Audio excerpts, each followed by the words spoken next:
మార్కాపురం శాసనసభ్యులు కందుల నారాయణరెడ్డి మార్కాపురం పట్టణంలోని 20వ వార్డులో సామాజిక పెన్షన్ల పంపిణీ కార్యక్రమంలో పాల్గొన్నారు. ఈ సందర్భంగా మాట్లాడుతూ కూటమి ప్రభుత్వ హయాంలో ప్రతి నెల 1వ తేదీకే పెన్షన్ల పంపిణీ మధ్యాహ్నానికే పూర్తి చేస్తున్నామని, అది కూటమి ప్రభుత్వ నిబద్ధతకు నిదర్శనమని అన్నారు.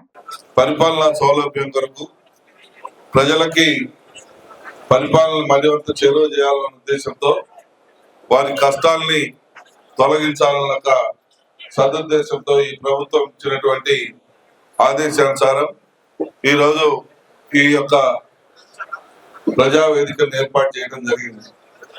ప్రజావేదికలో వచ్చినటువంటి అర్జీల్ని సాధ్యమైనంత వరకు పరిష్కరించగలిగేవి ఇమీడియట్ గా పరిష్కరించడం, లేదా అధికారుల ద్వారా చేయించగలిగేవి సాధ్యమైనంత వరకు చేయగలిగేటువంటి అన్ని కూడా చేయడం జరుగుతుంది. ఒకవేళ ఇన్ కేసు ఏదైనా చేయలేనిదైతే మీకు ఇది చేయలేము, ఇది చట్టబద్ధత కాదు అని చెప్పి మీకు తెలియజేయడం కూడా జరుగుతుంది. గతంలో మాదిరిగా మీరేదో అర్జీలు ఇచ్చారు, ప్రజాప్రతినిధులు తీసుకున్నారు, జరిగిందేదో జరుగుతా ఉంది, ఎప్పుడు వస్తుందో తెలియదు అనేటువంటి భావన అయితే ప్రజల్లో ఉండేది. కానీ ఆ భావన పోగొట్టి ఈ ప్రజావేదిక ద్వారా సమస్యలు పరిష్కారం అవుతున్నాయి అని చెప్పి ప్రజలకు ఒక అవగాహన వచ్చి ఈ ప్రజావేదిక ద్వారా వారి అవసరాన్ని తీర్చుకునేదానికి చేస్తున్నటువంటి ఈ కార్యక్రమాన్ని విజయవంతం చేయవలసిన బాధ్యతని ప్రతి ఒక్క నాయకుడు, కార్యకర్త, ప్రజలందరూ కూడా ఈ అవకాశాన్ని ఉపయోగించుకునే విధంగా చేయవలసిన బాధ్యత తీసుకోమని చెప్పి కూడా కోరుతా ఉన్నాం. ఇది ఆరంభం మాత్రమే, మొదటిసారిగా పెడతా ఉన్నాం. గతంలో నియోజకవర్గ హెడ్ క్వార్టర్లలో పెట్టేవాళ్ళం, కానీ ఇప్పుడు అలా కాకుండా ప్రతి మండలంలో కూడా పెడతాం.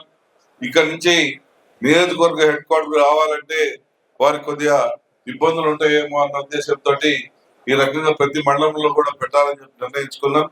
ఈరోజు మన పొదిలో చేస్తా ఉన్నాం, రేపు సోమవారం కొనకనమిట్ల మండలంలో చేస్తా ఉన్నాం, నెక్స్ట్ అట్లా ప్రోగ్రామ్స్ పెడతా ఉన్నాం.